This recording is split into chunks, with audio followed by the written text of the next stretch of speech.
Hey guys, welcome back to my channel. எங்கே போயிட்டுருக்கேன்? நான் என்னோட ஸ்கூல் ஃப்ரெண்டை பார்க்க போகிறேன். செங்கல்பட்டுக்கு கொஞ்சம் முன்னாடி இருக்கிற வடகால்னு ஒரு கிராமத்துக்கு தான் போகிறேன். அவங்க என்னை ரொம்ப டேஸாக கூப்பிட்டுருக்காங்க. என்னால் போகவே முடியல, டைமும் கிடைக்கல.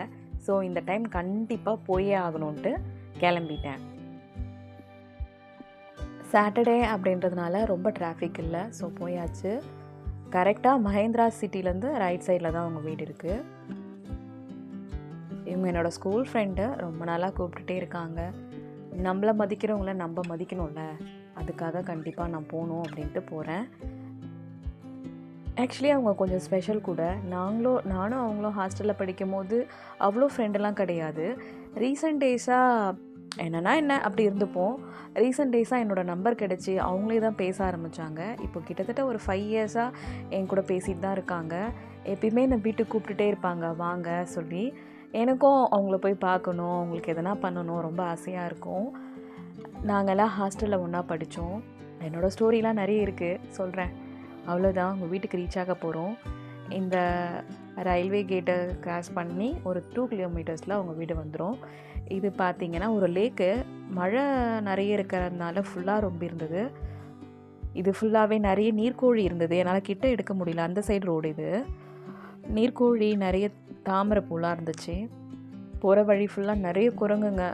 பயமாக வேறு இருந்துச்சு, குரங்கெல்லாம் கடித்தா நிறைய ப்ராப்ளம் வரும். அவங்க வீட்டுக்கு ரீச் ஆயாச்சு. ஸோ அவள் என்ன சொல்லியிருந்தானா, என் வீட்டில் நான் புதுசாக ஒரு குதிரை வாங்கியிருக்கேன், ஸோ அதை பார்க்க போகலாமா அப்படின்னு கூப்பிட்டா. சரி ஓகே நாங்கள் போகலாம் அப்படின்னு சொல்லி போய் பார்த்தோம். இந்த நிறைய வெளியே ஃபுல்லாகவே முள்போதார் மாதிரி இருந்துச்சு. எப்படி தான் இது உள்ளே போகிறாங்கன்னு தெரியல. ஆனால் அவங்க தைரியமாக போகிறாங்க, நமக்கு தான் பயமாக இருக்குது. இவங்க தான் அந்த மேடம்.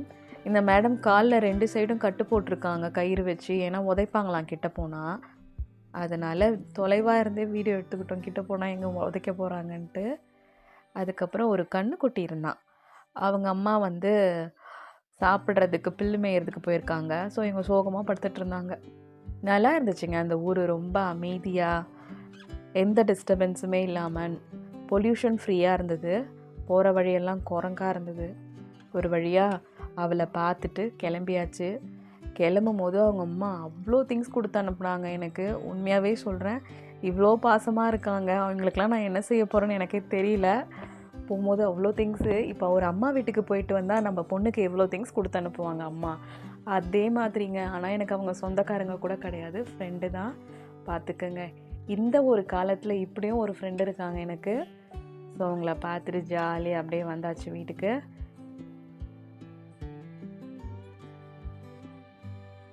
நீங்கள் சொல்லுங்கள் கமெண்ட்ஸில், உங்களுக்கும் இந்த மாதிரி யாருன்னா ரொம்ப ரொம்ப பிடிச்ச ஃப்ரெண்டு, அவங்க எப்பயுமே ஒரே மாதிரி தான் இருக்காங்க, ஸ்கூல் டேஸ்லேருந்து இப்போ வரைக்குமே என் மேலே பாசமாக தான் இருக்காங்க அப்படின்னு இருக்காங்களான்னு நீங்கள் கமெண்ட் பண்ணுங்கள். எனக்கு இருக்காங்க.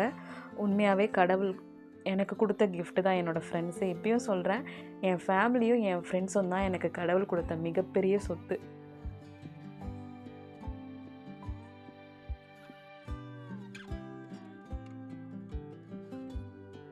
போகும்போது இந்த லேக்கை கிட்ட எடுக்க முடியல, ஸோ ட்ரை பண்ண கிட்ட எடுக்கலாமா அப்படின்ட்டு.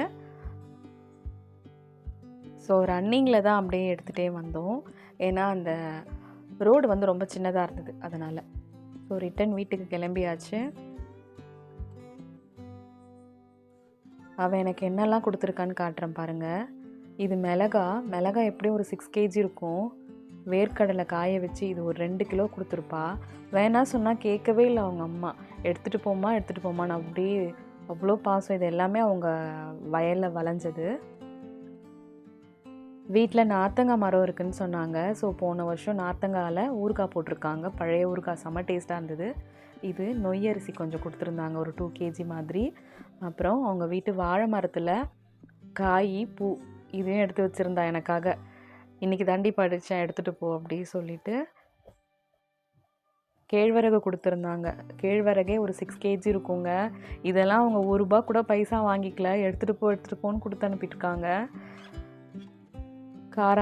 காராமணி கொஞ்சம் கொடுத்துருந்தா. அப்புறம் பச்சை பயிறு பாருங்கள், எல்லாமே கொடுத்துருக்கா. ரொம்ப ஹாப்பியாக இருந்துச்சுங்க.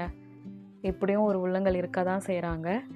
இது மாதிரி மோர் வீடியோஸ் பார்க்கணுன்னா என் சேனலை லைக் பண்ணுங்கள், சப்ஸ்கிரைப் பண்ணுங்கள், மறக்காமல் பெல் ஐக்கானை கிளிக் பண்ணுங்கள்.